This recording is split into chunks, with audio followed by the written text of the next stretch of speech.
Bis! May nagugulo rito sa Dock 17, 134. Guard. Huwag na, okay na ho. Ako na bahala sa kanya. Ma'am, hindi ko kayo pwedeng iwan sa kanya. Kuya, okay na po. Nabigla lang po si Tita Noah. Sorry po. Kami na po bahala. Pasensya na. Sige Okay po. na ho kami.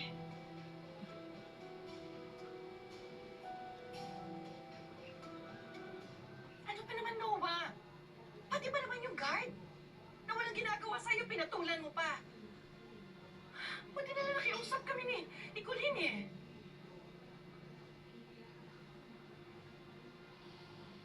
Ito, magkape ka muna para mahimasmasan ka.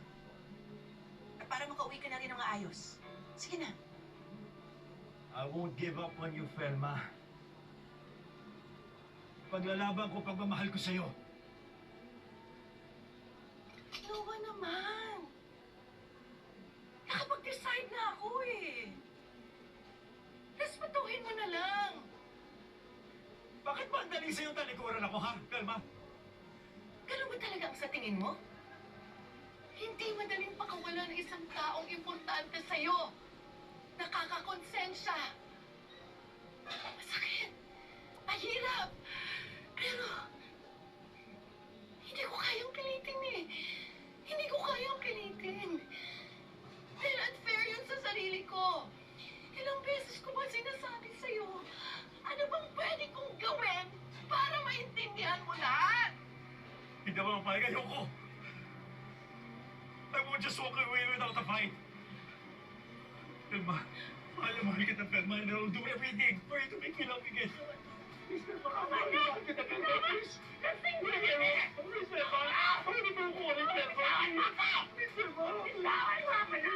Bitawan mo! Hindi naman yung magagawa yun.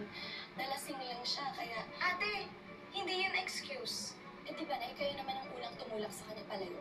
Kasalanan ko ba talaga? Ha? Siguro ang saya nyo, no? Kasi aalis ako. Ikaw na nag-iisip niyan. Oh, yung budget niya for 3 days nandun sa vanity ko.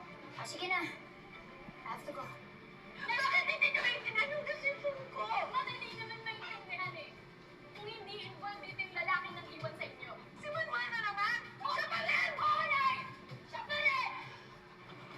Teka, bakit may bagahe ka? Aalis ka ba? Dad, tayo po. Saan tayo pupunta? Now is the perfect time. Tatakas po tayo habang wala si Mommy. Ano?